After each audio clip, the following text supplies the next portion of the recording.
सम्माननीय शिक्षक शिक्षयित्री वृंद एवं एठारे थिबा मोर छोट बड़ भाई और भौणी माने मते आज गुरु दिवस विषय रे किछि कहबा को सुयोग देइतिबारु मो निजको धन्य मन करूची।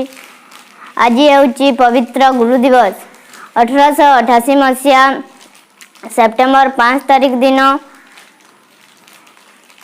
चेन्नई ठारे सर्वपल्ली राधाकृष्ण जन्म ग्रहण करथिले। पिता माता ठारू भारतीय संस्कृति और परंपरा शिक्षा करबा सह सेतेबेलर एक उत्कृष्ट मिशनरी विद्यालय रे शिक्षा लाभ करथिले।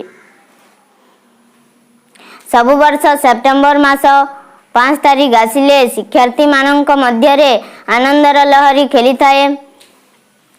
से एकाधार रे जणे महान दार्शनिक लेखक विद्वान विचक्षण राजनीतिज्ञ और राष्ट्र नेता थिले।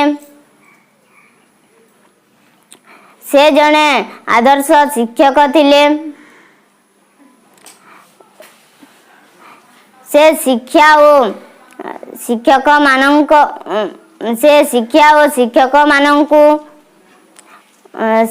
मानक प्रति केते श्रद्धा और भक्ति थिला। 1975 रे तांकर महाप्रयाण होइथिला। एतकी कहि मोर वक्तव्य को शेष करूची। जय हिंद।